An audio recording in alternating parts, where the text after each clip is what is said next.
Good morning students. हम पढ़ रहे हैं इकोसिस्टम्स के बारे में। इकोसिस्टम के इंट्रोडक्शन के बारे में हमने पिछले लेक्चर में पढ़ा। आज हम इसी क्रम में आगे बढ़ते हैं। पारितंत्र की संरचना एवं क्रियाशीलता, structure and functions of ecosystem. तो हमने जैसे कि पिछले चैप्टर में भी पिछले लेक्चर में पढ़ा था, किसी भी पारिस्थितिक तंत्र में जो घटक होते हैं वो दो प्रकार के होते हैं, अजैव या निर्जीव घटक और जैव या जीवी घटक। ये दोनों ही घटक आपस में क्रियाशील होते हैं और एक दूसरे पर डिपेंड करते हैं, एक दूसरे पर निर्भर करते हैं। तो ये जो किसी भी पारितंत्र है या किसी भी इकोसिस्टम में बिना अजैव घटक और जैव घटक के वहाँ के पारितंत्र की कल्पना भी नहीं किया जा सकता। न केवल सिर्फ जैव घटक के द्वारा इकोसिस्टम का निर्माण हो सकता है, न केवल अजैव घटक के द्वारा इकोसिस्टम का निर्माण हो सकता है, चाहे वो किसी जीव के शरीर के अंदर होने वाला इकोसिस्टम ही क्यों ना हो। तो चलिए हम देखते हैं ये किस प्रकार एक दूसरे पर निर्भर रहते हैं। पहला अजैव या निर्जीव घटक है। इसको 3 वर्गों में बांटा गया है। एक तो भौतिक वातावरण, फिजिकल एनवायरनमेंट, जिसमें कि मृदा, जल, वायु आते हैं वहां पर के। दूसरा है न्यूट्रिशन यानी पोषण। तब इसको 2 समूहों में बांटा गया है, अकार्बनिक पदार्थ और कार्बनिक पदार्थ। अकार्बनिक पदार्थ के अंतर्गत carbon dioxide, oxygen, nitrogen, phosphorus, sulphur, sodium, potassium, calcium, ये सभी जो हैं वो अकार्बनिक पदार्थ होते हैं जो पारिस्थितिक तंत्र में, इकोसिस्टम में पाए जाते हैं और इनका चक्रण होते रहता है। ये पोषक तत्व जीवधारियों के द्वारा ग्रहण किए जाते हैं, उसको यूज किए जाते हैं और फिर इनका उपयोग जो है वो कार्बनिक यौगिकों के संश्लेषण के लिए किया जाता है। फॉर एग्जाम्पल के लिए जैसे हम प्रकाश संश्लेषण की क्रिया देखें तो कार्बन डाइऑक्साइड और जल की सहायता से कार्बनिक पदार्थ C6H12O6 का निर्माण होता है और इसे जीवों के द्वारा उपयोग किया जाता है। जीवों की मृत्यु और अपघटन से ये पदार्थ पुनः मृदा एवं वायुमंडल में वापस चले जाते हैं। दूसरा है कार्बनिक पदार्थ। कार्बनिक पदार्थ में जो भी प्रकाश संश्लेषण के फलस्वरूप कार्बनिक पदार्थ बना है, भोज्य पदार्थ बना है, वही जो है आगे चलकर कार्बोहाइड्रेट, प्रोटीन, लिपिड और जो भी धार्मिक पदार्थ है जैसे ह्यूमस, इन्हीं सब कार्बनिक पदार्थों में परिवर्तित हो जाते हैं और ये कार्बनिक पदार्थ किसी भी इकोसिस्टम के जैव और अजैव घटकों को जोड़ने वाली कड़ी का काम करते हैं। बिना इन कार्बनिक पदार्थों के जीवों के अंदर, सजीवों के अंदर जीवन की कल्पना नहीं की जा सकती। नेक्स्ट आता है जलवायु संबंधी कारक। जलवायु के संबंधी कारक में क्लाइमेटिक फैक्टर में आता है सूर्य की रोशनी। उसी को सिस्टम पर सूर्य की रोशनी कितनी पड़ रही है, कम या ज़्यादा, टेम्परेचर कितना है, आर्द्रता की मात्रा कितनी है ना, ये सब मिलकर जलवायु का निर्माण करते हैं किसी भी इकोसिस्टम में। जलवायु संबंधी कारक जो है वो पारिस्थितिक तंत्र में जीवों की संख्या, उनके वितरण, उनके मेटाबॉलिक रिएक्शंस और जो बिहेवियर है उसको प्रभावित करते हैं।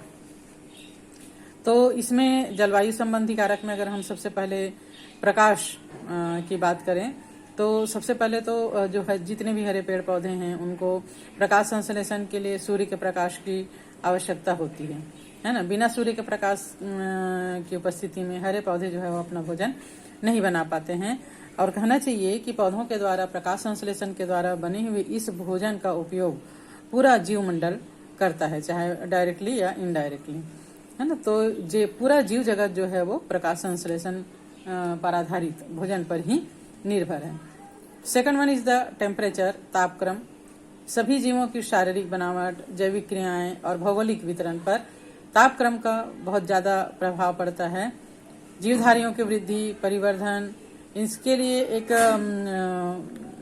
आदर्श टेम्परेचर की जरूरत पड़ती है। उसी टेम्परेचर पर कोई भी जीवधारी जो है वो अपनी जैविक क्रियाओं को अच्छे से कर पाता है, अदरवाइज कम या ज्यादा में उसकी जैविक क्रियाएं प्रभावित होती है और वो ठीक से वृद्धि और परिवर्धन नहीं कर पाता।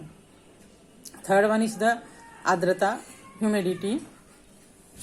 वायुमंडल का जीवों पर सीधा प्रभाव पड़ता है। किसी भी स्थान के वायुमंडल में कितनी आर्द्रता की मात्रा है, कितना शुष्क है वो वातावरण, इस आधार पर जीवधारी वहां पर जीवन व्यतीत करते हैं।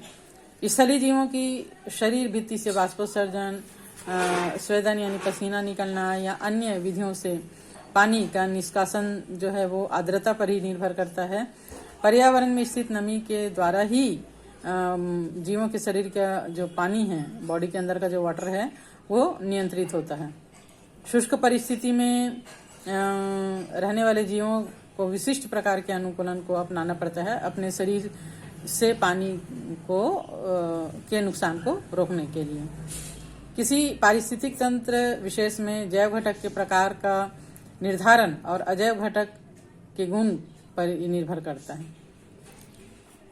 तो जैव या जीवी घटक, किसी भी इकोसिस्टम में जैव या जीवी घटक किसको कहते हैं? इसके अंतर्गत पृथ्वी पर उपस्थित सभी प्रकार के जीवों को सम्मिलित किया गया है, चाहे वो पेड़ पौधे हो, चाहे जीव जंतु हो, चाहे सूक्ष्म जीव हो, चाहे विशालकाय जीव जंतु, सभी इस क्रम के अंतर्गत आते हैं जिनमें जैविक क्रियाएं होती रहती है। जैविक क्रियाएं मीन्स भोजन ग्रहण करना या भोजन का उपयोग करना, है ना, पाचन, पोषण, उत्सर्जन, ग्रोथ, रिप्रोडक्शन, ये सभी क्रियाएं जो है वो जैव घटक में होता है। तो इसको हम 3 वर्गों में बांटते हैं।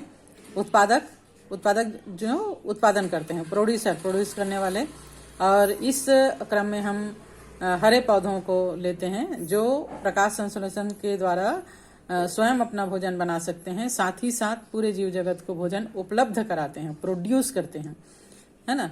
तो इन्हें उत्पादक की श्रेणी में रखा जाता है।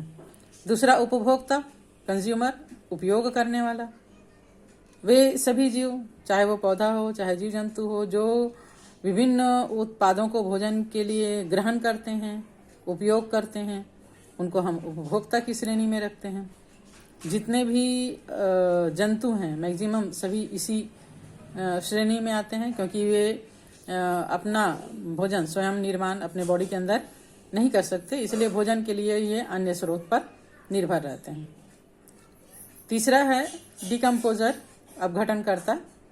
ये मृत उत्पादक और उपभोक्ताओं का अपघटन करने का काम करते हैं और इससे उत्पन्न पोषक और गैसों को फिर से वातावरण में छोड़ देते हैं। एक तरीके से ये जो है वो सफाई कर्मी होते हैं जो पर्यावरण को या इकोसिस्टम को स्वच्छ रखने का काम करते हैं। मृत जो भी पदार्थ है, सड़ा गला जो भी पदार्थ है, उसको इकोसिस्टम से सफाई करके उसको वहां से हटाने का काम करते हैं। तो इन्हें हम अपघटनकर्ता या डिकम्पोजर कहते हैं। और इस प्रकार ये जितने भी कार्बनिक और अकार्बनिक पदार्थ जीवों के द्वारा यूज किए गए थे या जीवों के शरीर में स्थित है, उसको वापस से पदार्थों के चक्रण में के थ्रू वायुमंडल में मुक्त करने का काम करते हैं, ताकि इसको फिर से पदार्थों के चक्रण के द्वारा दूसरे सजीवों के द्वारा उपयोग में लाया जा सके। तो आज के लिए हम इतना ही पढ़ते हैं।